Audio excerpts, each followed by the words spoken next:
توی این ویدیو قراره در مورد برندهای قالب با هم صحبت کنیم، برندهای با کیفیت، قیمت مناسب تا برندهای بسیار لوکس و معروف و مطرح در جهان. همچنین میخوایم به یک سوال خیلی مهم جواب بدیم که آیا میتونیم با یاد گرفتن قالب بقیه روش‌ها رو بذاریم کنار یا نمیتونیم؟ سلام، چطورین؟ من گلی حسینی هستم، مدرس کاشت ناخن به سبک روسی و اوکراینی. امروز قسمت دوم رو نگاه میکنید و بحث داغ قالب رو داریم با هم دیگه. ادامه سوالاتتون رو جواب میدیم. اگر دوست دارید که از بقیه مباحث جا نمونید حتما ویدیو قبلی و پارت 1 رو ببینید.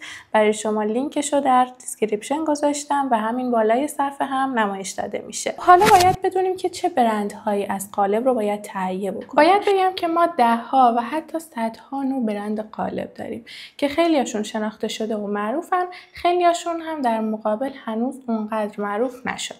برای اینکه راحت‌تر بتونیم برندها رو انتخاب کنیم و از بینشون خرید کنیم، اونها رو به 3 دسته از لحاظ رنج قیمتی تقسیم میکنم.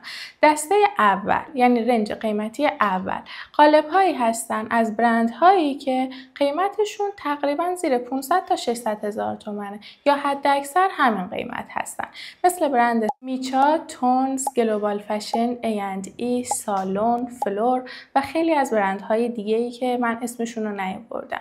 اینها از لحاظ قیمتی قیمت خیلی بصرفه و خوبی دارن، از جنس پلاستیک هستن و کاملا قابل قبول و قابل استفاده هستن. اما بریم سراغ رنج دوم، قالب هایی که زیر 1 میلیون تومان هستن. برند شوکمی، برند نیل بست و بعضی از قالب های برند لئو. این قالب های روسی هستن. قالب های قبلی که گفتم هم اکثرا روسی هستن. روسی به این منظور که امتیاز ساخت این شرکت ها برای روس هستش. منتها همه قالب ها، بهتر بگم 99% قالب ها در کشور چین ساخته میشن و ارسال میشن به کشوری که حق امتیاز اون رو بهشون داده و بعد از اونجا فروخته میشه به بقیه کشورها. یعنی من یک شرکتی هستم به اسم گلی و توی روسیه هستم، توی مسکو هستم یا یک شهر دیگه مثل کازان هستم. این شرکت برای منه و من امتیاز ساخت این قالب رو دارم. چه کار میکنم؟ تصور کنید این قالب من هستش. من ساختار شیمیایی، موادی که استفاده میشه، فرم، جعبه، بسته‌بندی، سایزبندی و همه این چیزها رو به کارخونه میدم. کارخونه من در کشور چین هستش، یعنی یک کارخونه رو اونجا انتخاب میکنم برای ساخت ابزارم و اونجا ساخته میشه و دوباره میتونه برگرده به کارخونه خودم اگر دوست دارم لیبل گذاری بشه یا نه، همونجا به صورت آماده برای من لیبل گذاری میکنن و میارن و من از اینجا میتونم به کشورهای مقصد و فروشنده ها پخش بکنم. اگر نه از همون کشور چین امتیاز حق فروش بهشون میدن و خیلی راحت میتونن خرید بکنن. و اما دسته سوم از لحاظ رنج قیمتی قالب های زیر 2 میلیون تومان هستن. این قالب ها از لحاظ معماری فوق العاده ای دارن و وقتی با این قالب ها کار میکنید متوجه میشید که چقدر معماری و ساختن و سبک اون قالب یعنی فرم اون قالب روی کار شما تاثیر گذاره. ولی از لحاظ قیمتی خب یه مقداری بالا هستن، شاید خیلی ها نتونن تهیه کنن یا شرایط کاریشون اجازه نده. این قالب ها مثل برند ردی تو گو و ایمنکا. این دوتا قالب هایی هستن که هم از لحاظ جنسی و هم از لحاظ معماری واقعا بی‌نظیر هستن و به خاطر فرم و معماری خاصی که دارن خیلی پرطرفدار شدن. تونستن خودشون رو توی دل خیلی از ناخنکارا جا کنن. برای اینکه تفاوتشون رو با بقیه قالب‌ها بهتون نشون بدم، میخوام به صورت عملی بهتون بگم که چه فرقی داره. اینجا میخوام یک قالب رو بهتون نشون بدم که خیلی ترند شده توی صنعت ناخن جدیدن، قالب ایمنکا. این قالب نیو ورژن یعنی آپدیت شده هستش و این قالبی هستش که دوباره از جنس پلیمره و ریشه بسیار نازکی داره. ریشه باعث میشه که شما مواد گذاری کمتر، راحت‌تر، قالب گذاری راحت‌تر و در نهایت سوهان کشی بسیار آسان و سریع ترین حالت ممکن کارتون رو به اتمام برسونید. قالب پلیمر هستش، به همین دلیل میتونه انعطاف خیلی زیادی در سمت ریشه برای ما داشته باشه، ولی در لبه‌های آزاد همچنان که میبینید استحکام خودش رو به همراه داره.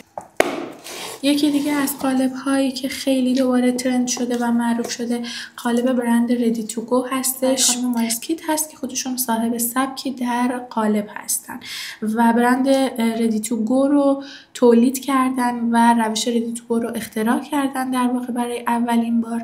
به چه صورتی که لاکشل توی قالب زده میشه، مواد گذاری میشه و وقتی میاد روی ناخن دیگه کاملا کار آماده است و شما فقط یک سوهان چک، یعنی فقط به اندازه‌ای که تر تمیز کنید یا فرمش رو درست کنید سوهان میکشید و تاپ میزنید و خدا نگهدار. قالب ویژگی که داره از سایز 3-0 موجود هستش، 3-0 2-0 و خود 0. ببینید چقدر باعث میشه که سایز بندی ها رو برای ما جزئی تر بکنه، بیشتر بکنه و نیازمندی های ما رو به قالب های دیگه کمتر بکنه.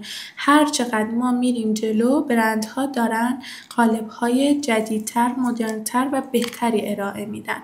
از اون طرف کوچکترین سایزی که داره سایز 11 هستش، یعنی سر جمع 14 تا سایز به ما داده.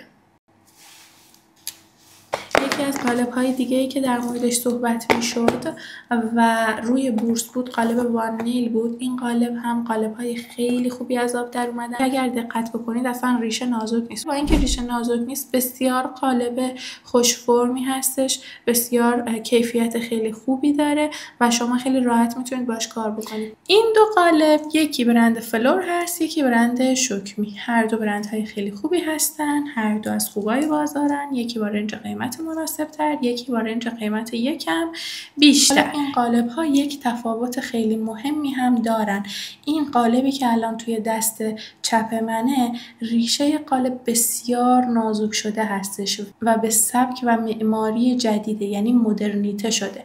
ولی این قالبی هستش که ریشش ضخامت داره و ضخیم‌تره. قالب ها که مدرنیته شدن و آپدیت شدن در واقع کار باهاشون یه جورایی راحت تره، سرعت کارتو بالاتر میبرن چون سوهان کشیشون کمتره، چون مواد گذاریشون دقیق تره و کلن شیپشون بسیار به معماری ناخن‌ها نزدیکتر هست. حالا سوال پیش میاد که آیا ما نمیتونیم با قالب‌های معمولی و حالا از لحاظ قیمتی پایین‌تر یا پلاستیکی، جنسشون پلاستیکی باشه، کارهای سری و دورگیری کم داشته باشیم یا سوهان کشی کم داشته باشیم؟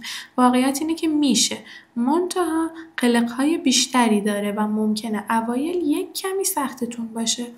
لابلای توضیحاتم درباره جنس قالب صحبت کردم. گفتم مثلا یه سری قالب‌ها 100% پلیمر هستن. میخوام اینجا بهتون بگم که دسته اول، یعنی رنج قیمتی اول، 99%شون پلاستیک هستن. حتما بهتون توصیه میکنم که قسمت اول این ویدیو رو ببینید چون اونجا مفصل در موردشون صحبت کردیم و چند تا از سوال‌های دیگه‌تون اونجا جواب دادیم. و حالا بریم سراغ سوال آخر. آیا قالب‌ها میتونن جای هر روش دیگه‌ای رو بگیرن؟ یعنی فرم رو بذاریم کنار، تیپ رو بذاریم کنار یا هر روش دیگه‌ای مثل فیبر و ژل تیپس؟ در واقع قالب‌ها در حال حاضر 99% جایگزین بقیه روش‌های کاش شدن. یعنی تا الان هم جای خودشون رو کاملا باز کردن و خیلی از روش‌های دیگه کنار رفتن. چه دلایلی باعث این کار شده بود؟ یکی مقرون به صرفه بودنش بود و از لحاظ قیمت و کیفیت برای ما کاملا موندگار و به صرفه بود که توی قسمت یک هم در موردش صحبت کردیم.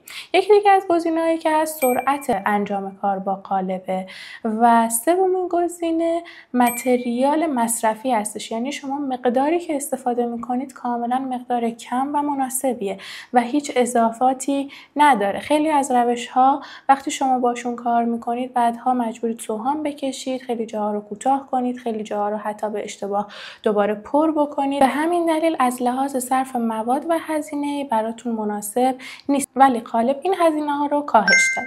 پس تا اینجای کار میتونیم بگیم که آره قالب میتونه جای بقیه روش ها برای کاشت رو بگیره.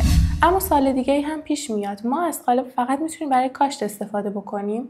از نظر من و خیلی دیگه نه. شما میتونید با قالب اصلاح فرم انجام بدید، با قالب کاور بکنید، میتونید با قالب حجم سازی انجام بدید. خیلی از تکنیک ها و روش های دیگه با استفاده از قالب به سرعت میتونه انجام بشه، در صورتی که اگر اونها رو بخواید با روش های دیگه انجام بدید قطعا زمان بیشتری ازتون میگیره و انرژی بیشتری باید صرف کنید. جورایی باید بهتون بگم که قالب قالب نجات دهنده و امید بخش این راه ناخن و این صنعت ناخن بودش، جوری که به یک باره همه عاشق ناخن شدن دوباره. حتی ناخنکارهایی که با روش‌های کاشت مشکل داشتن از جمله فرمر و تیپ الان واقعا عاشق کاشت هستن و ترجیح میدن کل مشتریاشون فقط کاشت داشته باشن یا خدماتی داشته باشن که بتونن با قالب اون انجام بدن و یه جورایی راه در رو بقیه روش‌ها شده. از نظر من میتونه تیک بله رو برای این جمله بگیره که آیا ما میتونیم با قالب فقط کار کنیم برای کاشت